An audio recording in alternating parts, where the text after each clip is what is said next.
Welcome everyone. Good to see you all. Tonight we will continue with our study of Bhagavad Gita as it is by His Divine Grace A.C. Bhaktivedanta Swami, Srila Prabhupada. Tonight we'll be studying chapter 15, which is entitled The Yoga of the Supreme. And if you have any questions or any comments as we go, then you can please ask. So text number 1, chapter 15. There's a little bit of a summary by Bhurajan Prabhu from Surrender Unto Me. Chapter 14 described the modes of nature, those forces that simultaneously restrict and control a soul within his field of activities. Krishna, using an allegory of an ashwata, a banyan tree, describes the entire material world with its varieties of fields of activities situated on higher and lower branches of that tree. Text number 1. The Supreme Personality of Godhead said, "It is said that there is an imperishable banyan tree that has its roots upward and its branches down, and whose leaves are the Vedic hymns. One who knows this tree is the knower of the Vedas." So in the purport, Srila Prabhupada says, this process of extrication should be understood. In the previous chapters, it has been explained that there are many processes by which to get out of the material entanglement. And up to the 13th chapter, we have seen that devotional service is the best way. Now, the basic principle of devotional service is detachment from material activities and attachment to the transcendental service of the Lord. The process of breaking attachment to the material world is discussed in the beginning of this chapter. So, the two children of Bhakti are Jnana and Vairagya. Vasudeve Bhagavati, the Bhakti Yoga Prayojita. Janayat Yashu Vairagyam Jnanam Chayada Hoitukam.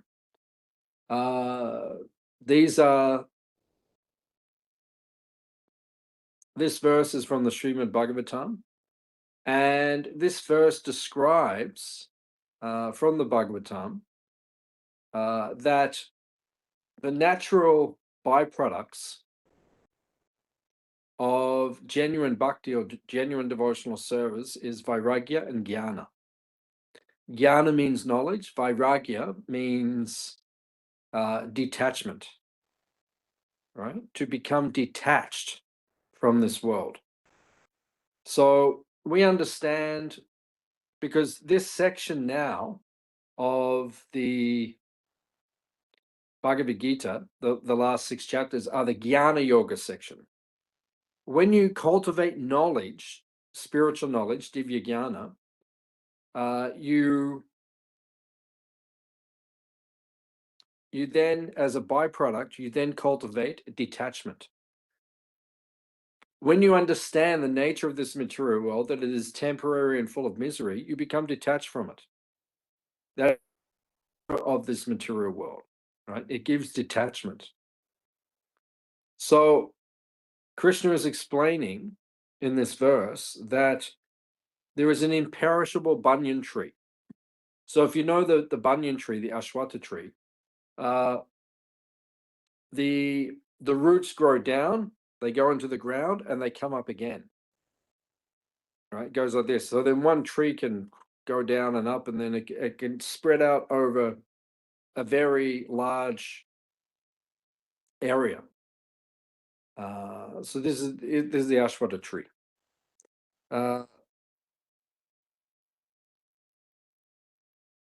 So this tree is a reflection of the original tree. Right? The tree that we see here in this material world, and this analogy will be given as we read through, it is a reflection of the original tree. In other words, this world is a reflection of the original world. But in Srimad Bhagavatam, this world is called Swapna. Swapna means dream. It's a dream state. This world, we're simply in a dream. We think this is real, right? And we all focus on this material world like it's real, but actually it's a dreamlike state. It has no substance.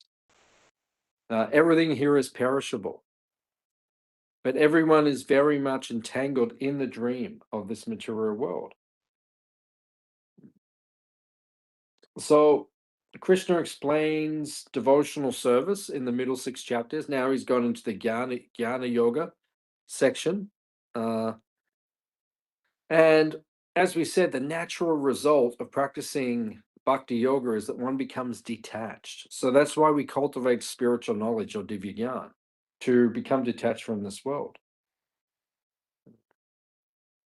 So automatically, a devotee will become detached from this world when he cultivates spiritual knowledge. Right? The more knowledge we have, the more we become detached from this world. Prabhupada says, after the discussion of the importance of Bhakti Yoga, one may question, what about the Vedas? It is explained in this chapter that the purpose of Vedic study is to understand Krishna. Therefore, one who is in Krishna consciousness, who is engaged in devotional service, already knows the Vedas. So this is the purpose of study. It is the purpose of jnana.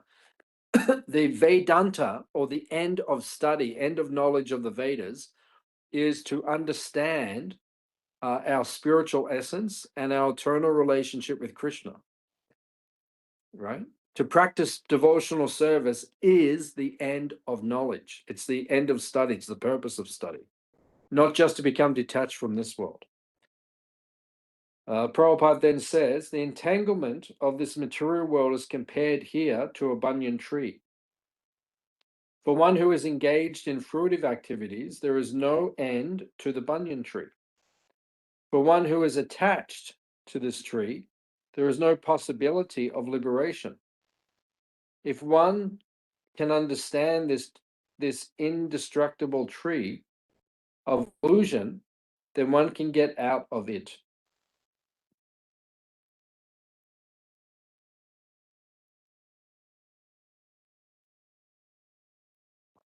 So this tree is an illusion, and we are meant to cultivate knowledge, because once one has knowledge, one becomes free of illusion.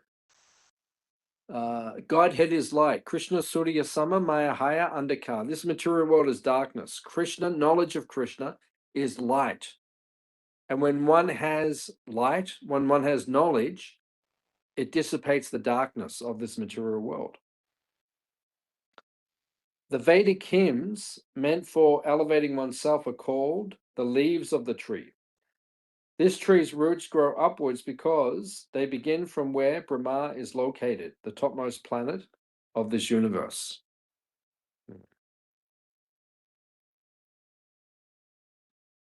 So, this material world is a place of suffering. And when one cultivates knowledge, one becomes detached from it, and therefore one edges away from suffering and heads towards his eternal constitutional position as a servant of Krishna.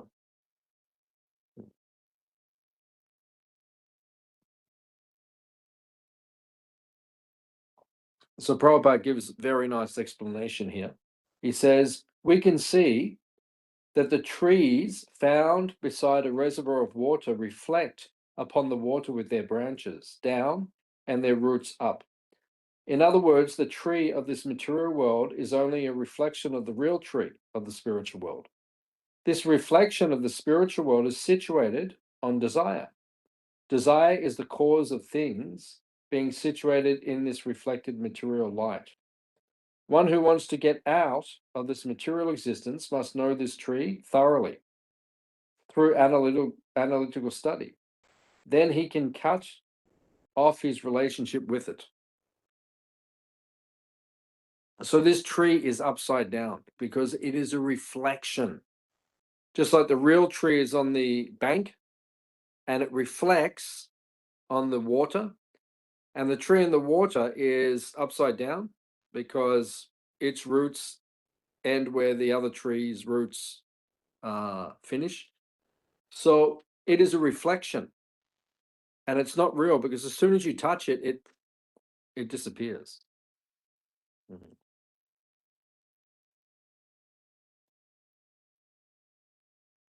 Mm. Text number 2. The branches of this tree extend downward and upward, nourished by the 3 modes of material nature. The twigs are the objects of the senses. This tree has roots going down, and these are bound to the fruitive actions of human society. Mm. So Prabhupada explains in the purport, the twigs of the tree are considered to be the sense objects. By development of the different roots, we develop different senses. And by the senses, we enjoy different varieties of sense objects. The tips of the branches are the senses.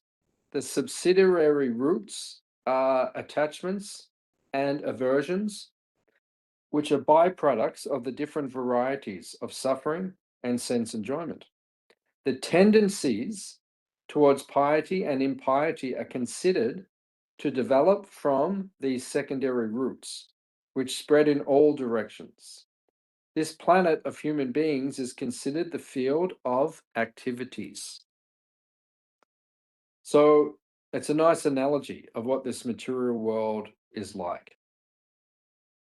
And all of us are bound by desire in this material world. And what is it that we desire in this material world? We falsely desire sense objects because we are controlled by our senses. Everything is enjoyed through the mind. Now, one who is intelligent, he cultivates buddhi, as Krishna mentions in chapter 2 of the Bhagavad Gita, the buddhi yoga. Buddhi yoga means the yoga of intelligence. When you're intelligent, you do not, you understand the impermanent nature of sense enjoyment, right? You understand that the senses are attracted to the sense objects, and that is just temporary. So when you become spiritually advanced, you become detached from this material world. And that is something all of us need to cultivate. We need to cultivate detachment from this material world because everyone in this material world is attached to the sense objects. We want to enjoy the sense objects. And that desire is what binds us in this material world. So by cultivating knowledge and then detachment, we detach ourselves from this material world as a place of suffering. Prabhupada says the banyan tree's branches spread in all directions. In the lower parts, there are variegated manifestations of jivas. On the upper parts are the demigods and many other higher species of life. This tree is nourished by the 3 modes of nature. So the tree has different parts. And Brahmanda Brahmite Kona Bhagyavana Jeev. We move around the different parts of the universe, right? This material world, we move around. We go to higher planets and we go to lower planets and we enjoy and we suffer. But eventually we have to become detached from this material world once and for all. because we know this material world will simply lead to suffering. Text 3 and 4. The real form of this tree cannot be perceived in this world. No one can understand where it ends, where it begins, or where its foundation is. But with determination, one must cut down this strongly rooted tree with the weapon of detachment. Thereafter, one must seek that place from which, having gone, one never returns. And there surrender to that supreme personality of Godhead, from whom everything began and from whom everything has extended since time immemorial. So Prabhupada explains the real form is this material world. Since the root is upwards, the extension of the real tree is at the other end. Yet one has to find out the cause. By searching in this way, one comes to Brahma, who is generated by Garbhodakshaya Vishnu. One has to search out that origin of this tree, Krishna, through the association of persons who are in knowledge of Krishna. Then by understanding, one becomes gradually detached from this false reflection of reality. And by knowledge, one can cut off the connection and actually become situated in the real tree. So we become detached by hearing. When you hear from sadhus, when you hear from saintly persons, you become detached from this material world.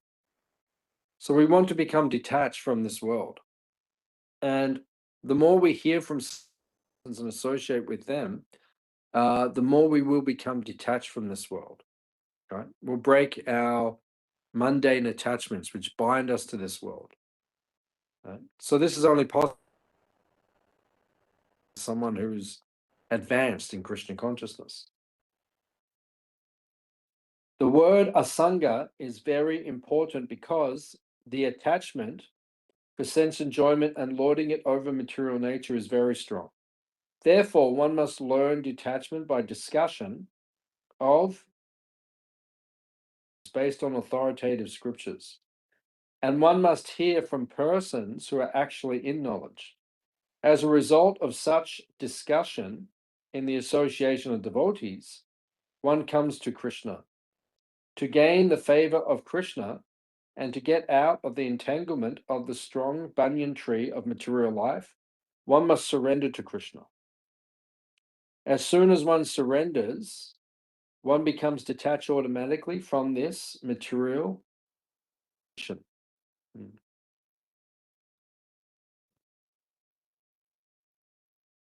So this is the process. The process is hearing from saintly persons, like Srila Prabhupada.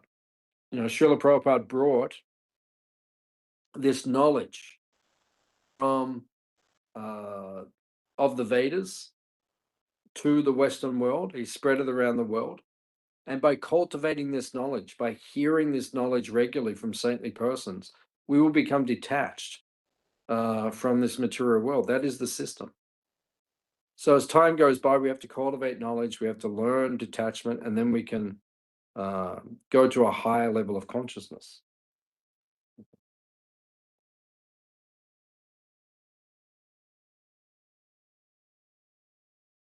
Those who are free from false prestige, illusion, and false association, who understand the eternal, who are done with material lust, who are freed from the dualities of happiness and distress, and who, unbewildered, know how to surrender unto the Supreme Person, attain to that eternal kingdom.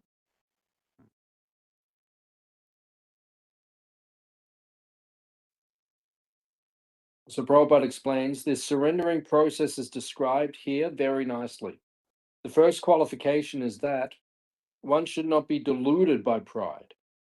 One should know by the cultivation of real knowledge that he is not Lord of material nature. Krishna is the Lord. For one who is always expecting some honor, it is not possible to surrender to Krishna. Pride is due to illusion. He thus makes all things complicated, and he is always in trouble. The whole world moves under this impression.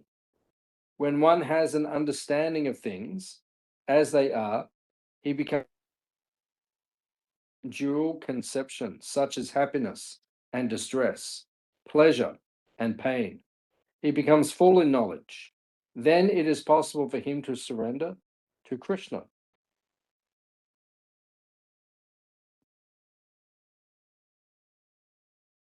So,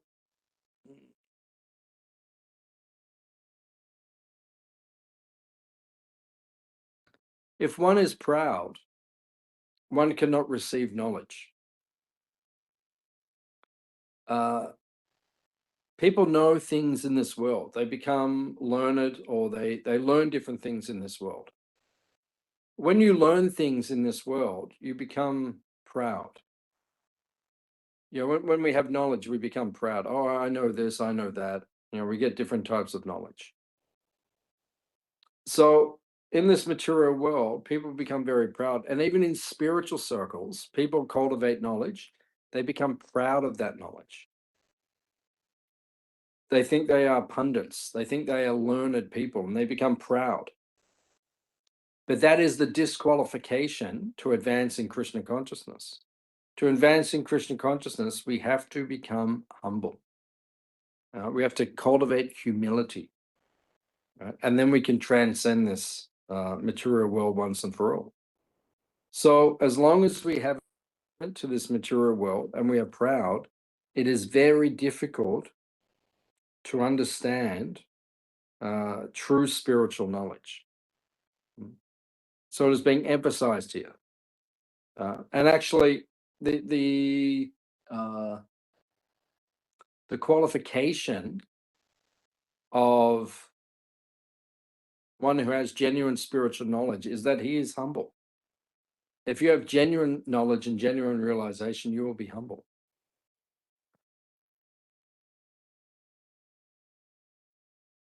That supreme abode of mine is not illuminated by the sun or moon, nor by fire or electricity. Those who reach it never return to this material.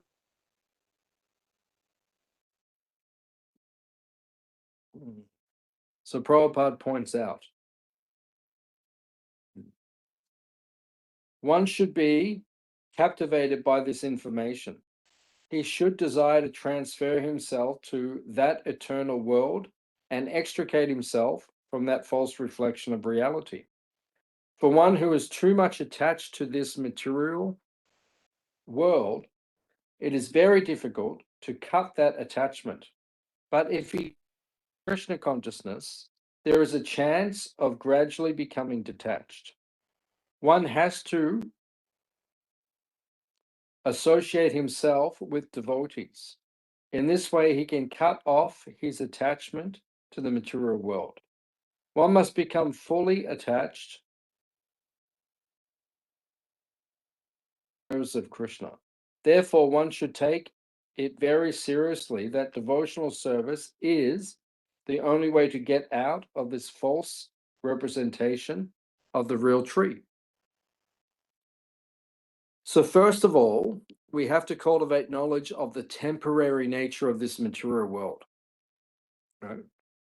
We have to detach ourselves from this material world. That is 50% of advancement in Krishna consciousness, right? 50% is detaching yourself from this world. And then the other 50% is cultivating knowledge of the spiritual world. That's why Prabhupada gave us the Bhagavad Gita to help us become detached from this world. Then he gave us the Krishna book, which helps us to become attached to Krishna, to the spiritual world, to Goloka Vrindavan. So first of all, we cultivate detachment, then we cultivate attachment, secondly. The words the words paramam mama are very important here. Actually, Every nook and corner in is the property of Krishna. But the spiritual world is paramam, full of six opulences. In the spiritual world, there is no need of sunshine, moonshine, or stars, for the whole spiritual sky is illuminated by the internal potency of Krishna. That supreme abode can be achieved only by surrender and by no other means.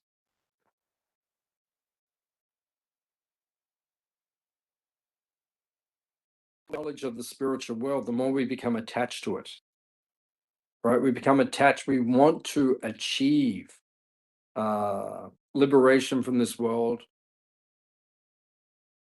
to surrender to Krishna and serve him in the spiritual sky.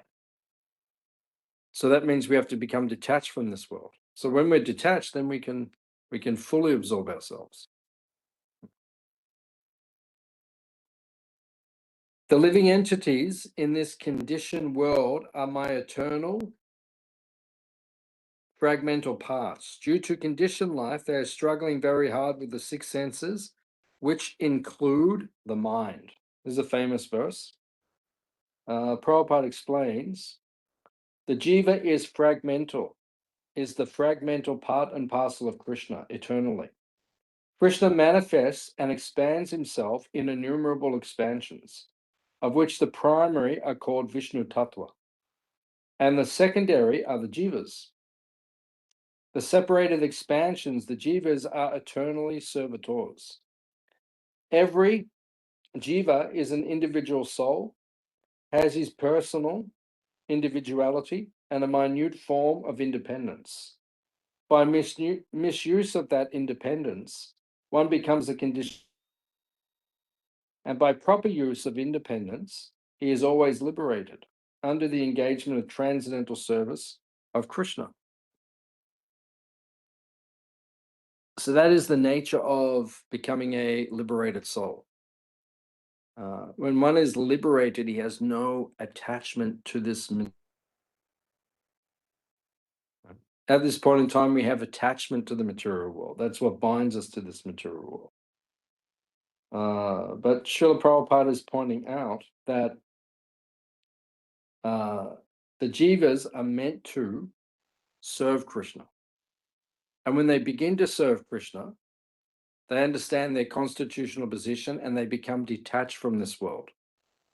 So that is what we're cultivating by studying the Bhagavad Gita, detachment from this world and to be being a surrendered servant of Krishna. Prabhupada then says the word kashati, struggling or grappling hard, is very significant. The conditioned soul is bound up as though shackled by iron chains. He is bound up by the false ego, and the mind is the chief agent which is driving him in material existence. The conditioned soul is covered by the material body, and when he is liberated, this material covering perishes. But his spiritual body manifests itself in its individual capacity. When a jiva gives up this material embodiment and enters into, revives his spiritual body, and he can see Krishna face to face, and he can understand Krishna as he is.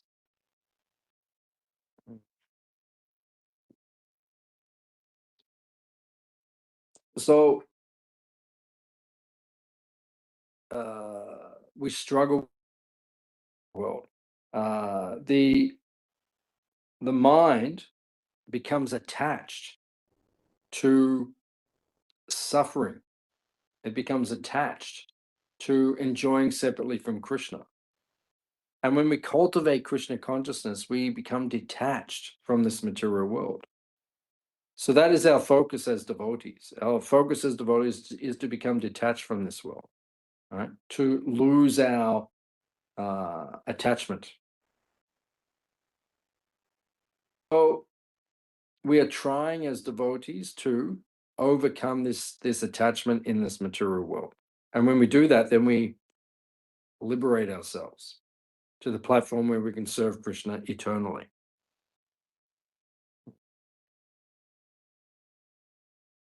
The living entity in the material world carries his different conceptions of life from one body to another, as the air carries aromas. Thus he takes one kind of body and again quits it to take another. So, Srila Prabhupada explains, here the living entity is described as Ishwara, the controller of his own body. If he change his body to a higher or lower grade, minute independence is there. If he is in Krishna consciousness, he will be transferred to Krishna Loka and will associate with Krishna.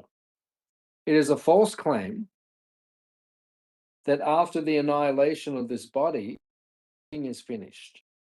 The jiva is transmigrating from one body to another, and his present body and activities are the background.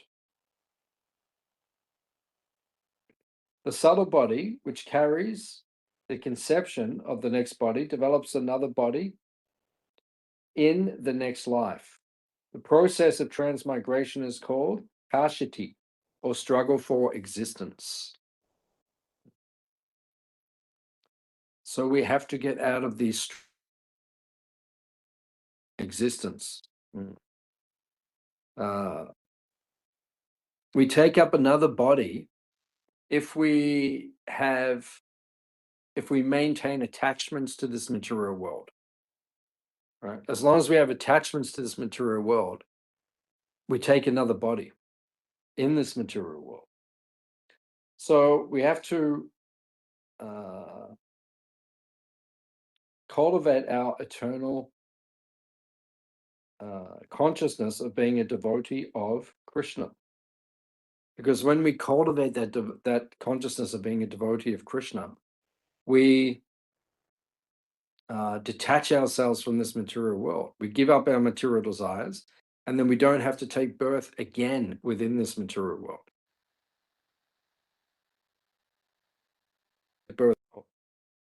So the Bhagavad Gita is spoken to cause detachment and to attach us to Krishna's service, or Bhakti Yoga.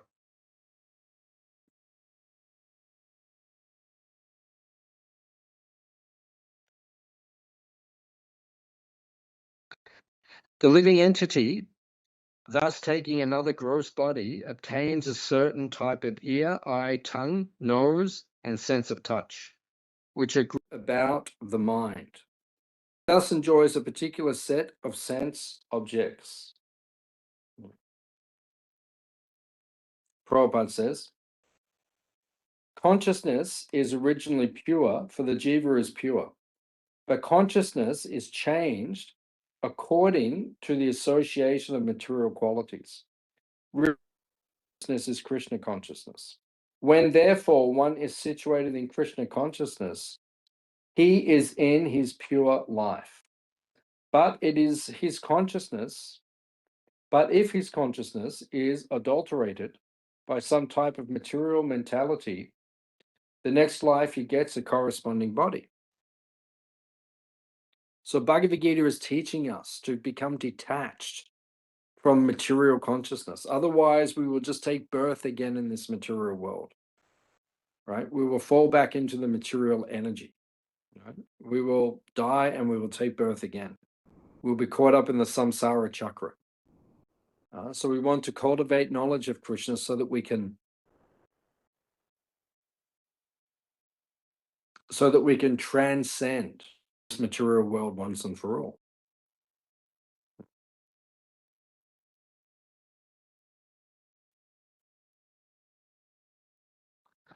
The foolish cannot understand how a living entity can quit his body, nor can they understand what sort of body he enjoys under the spell of the modes of nature. But one whose eyes are trained in knowledge can see all of this. So Prabhupada explains, Without knowledge, one cannot understand how a jiva leaves his present body, nor what form of body one is going to take in the next life, nor even why he is living in a particular type of body. This requires a great amount of knowledge, understood from Bhagavad Gita, heard from a guru, one who is trained to perceive all these things is fortunate. A person in such knowledge can understand how the conditioned jiva is suffering in this material existence. Therefore, they try their best to give this knowledge to people. People should become Krishna conscious and transfer to the spiritual world.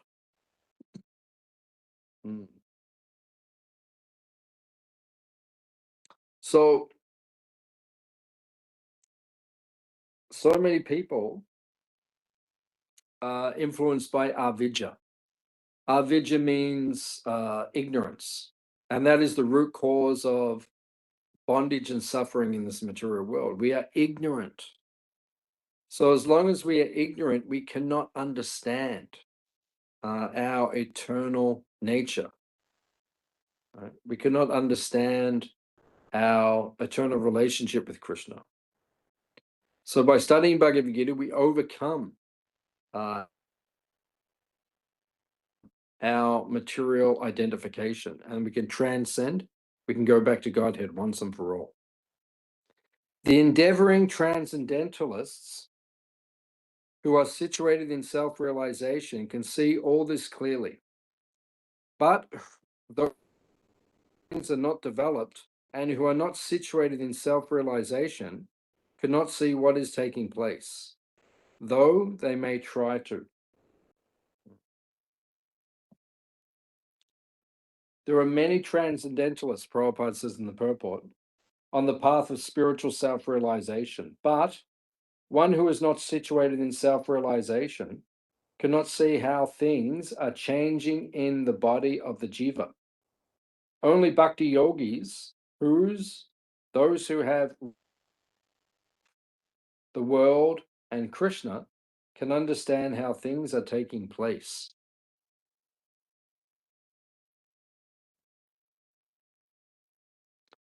So these transcendentalists, they're bound in this material world. So we need to transcend this material energy once and for all. But so many people, they fail to understand what the actual goal of life is. Krishna says, Samahatma Sudulabha. It is very rare that one takes to devotional service. Most of the conditioned souls are covered and they cannot understand transcendental knowledge properly. Now, we'll see now Krishna is being described as the maintainer. He will describe himself. The splendor of the sun, which dissipates the darkness of this whole world, comes from me. And the splendor of the moon and the splendor of fire are also from me.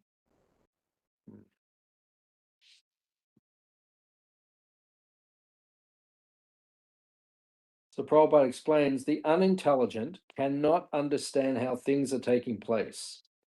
One should simply try to understand that the splendor of the sun, the moon, or electricity or fire are coming from Krishna. In such a conception of life, the beginning of Krishna consciousness, he lies a great deal of advancement for the conditioned soul.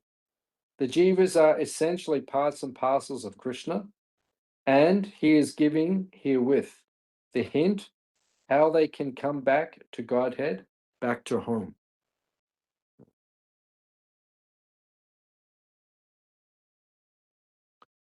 So this is the position of the jiva. Right? The position of the jiva is that he is meant to understand his eternal relationship with Krishna. So he is meant to understand. That's why Krishna is telling us. He is the source of the sun, the source of the moon. When one cultivates this kind of knowledge and awareness of Krishna, one surrenders to him. So many people defy the existence of God, of a higher living entity.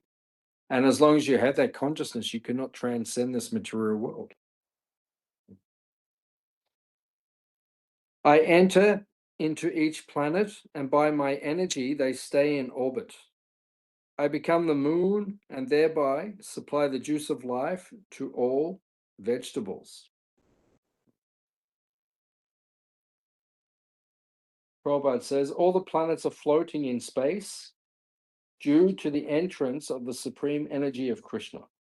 Krishna enters into every atom, every planet, and every living being. By the strength and by his strength and energy, all moving and non-moving things stay in their place. Similarly, it is due to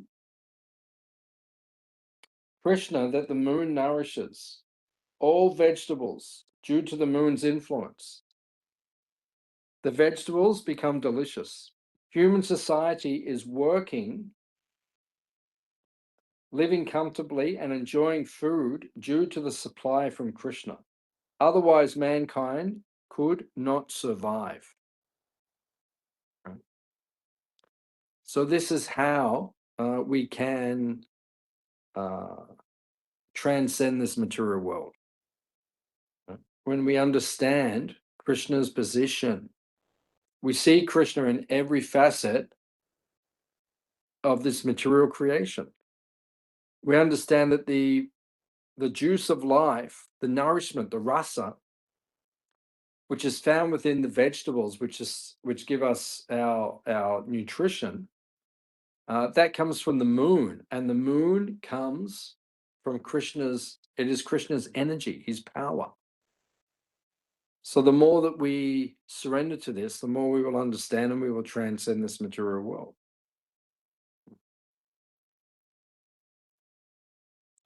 I am the fire of digestion in the bodies of all living entities, and I join with the air of life, outgoing and incoming, to digest the four kinds of food stuff.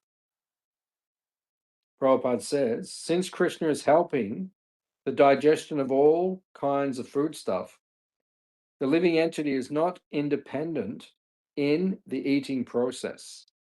Unless Krishna helps him in digesting, there is no possibility of eating.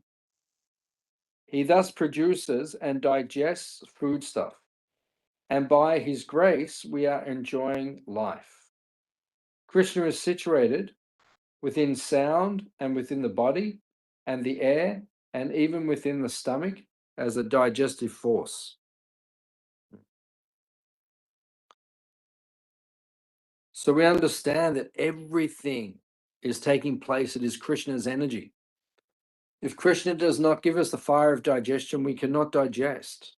If Krishna gives us the fire of digestion, then we can digest. So we understand. This is how we understand Krishna's eternal nature, right? And this is how we can transcend this material energy once and for all. Right. Now, there's a very famous verse, number 15. I am seated in everyone's heart, and from me comes remembrance, knowledge, and forgetfulness. By all the Vedas, I am to be known. Indeed, I am the compiler of Vedanta, and I am the knower of.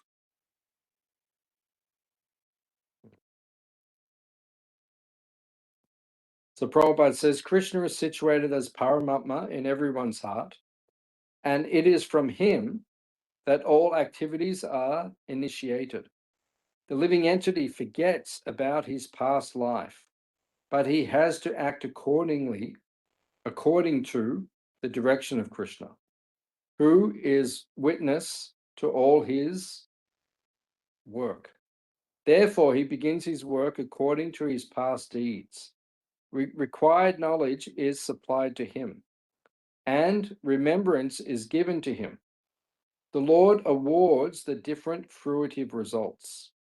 Krishna is so full that for the deliverance of the conditioned soul, He is the supplier and digester of foodstuff, the witness of his activity, and the giver of knowledge in the form of the Vedas.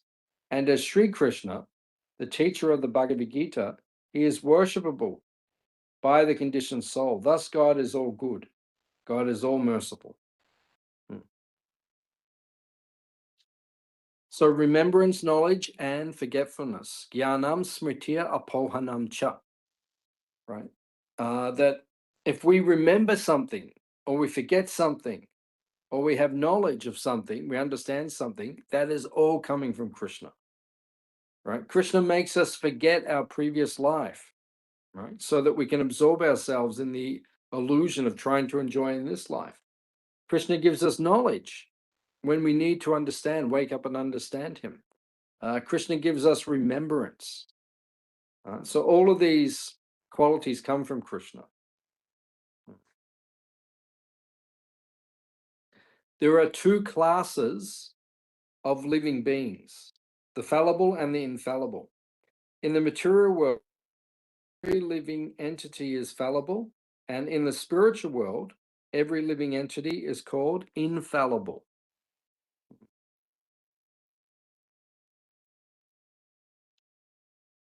Here, Krishna is giving, in summary, Prabhupada says, the contents of the Vedanta Sutra. The jivas can be divided into fallible and infallible. So we are either liberated or conditioned, Nityabada or Nityasiddha. Nityasiddha means those who are liberated, eternally perfect. Nityabada means those who are bound by this material world. So we have to fall into one of these two categories. So at the moment we are Nityabada, we are conditioned by this material world, but we want to transfer to become a Nityasiddha, or someone who is transcendental to this material energy.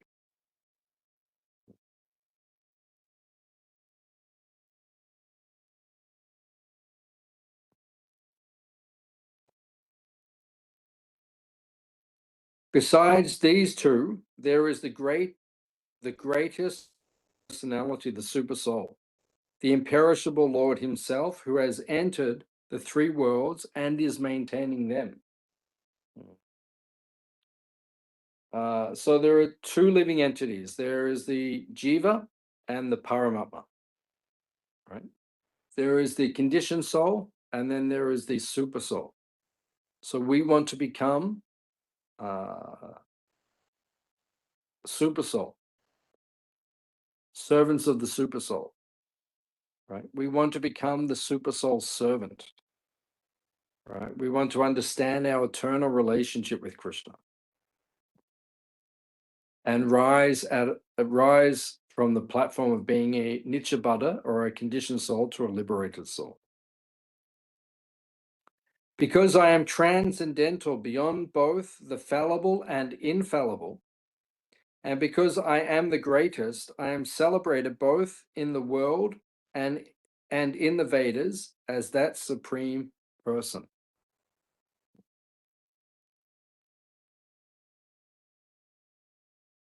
So Prabhupada says, no one can surpass Krishna, neither the conditioned soul nor liberated soul. He is therefore the greatest of personalities. Whoever knows me as the supreme personality of Godhead without doubting is the knower of everything. He therefore engages himself in full devotional service to me, O son of Bharata.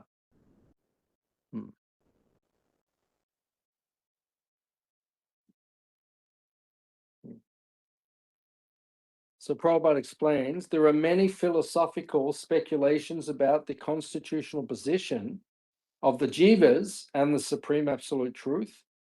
In this verse, Krishna clearly explains that anyone who knows Krishna to be the supreme person is actually the knower of everything. The imperfect knower goes on simply speculating about the absolute truth, but the perfect knower, without wasting his valuable time, engages directly in devotional service.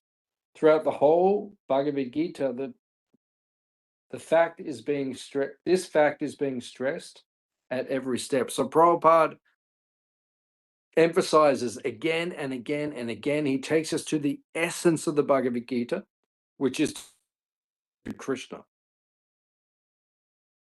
So even in this part of the Bhagavad Gita, which focuses on knowledge, then one is brought back again and again and again by Prabhupada and by Krishna to understand that the goal is to surrender unto him.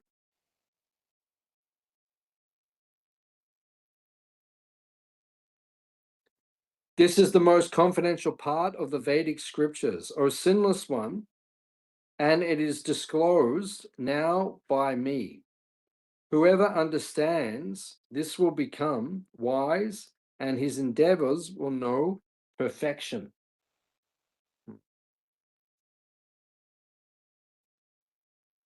So this is the goal of Krishna consciousness. The goal of Krishna consciousness is to understand we are all the eternal servants of Krishna.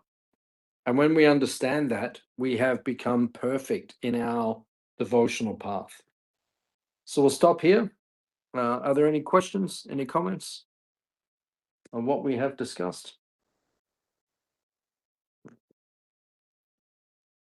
So thank you for coming, and we'll see you next week. Jai. Srila Prabhupada Ki. Jai. Hare Krishna. Thank you for coming. Thank you, Prabhu.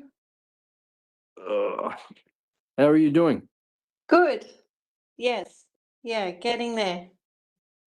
How's it going with your dad? Yeah, good. He's towards the end of his treatment now, and yeah, we're just taking one day at a time. But he's doing good. That's good. Yeah, it's an up and down kind of situation, but it's mostly up. It's good. You going to work as well? Yeah, juggling work. Yeah, it's been busy. Yeah, it must be. Yeah. But we're getting there. Okay, you're in our prayers. I know it. Thank you. We'll catch up with you soon. Yes. Haribol. Okay. Haribol.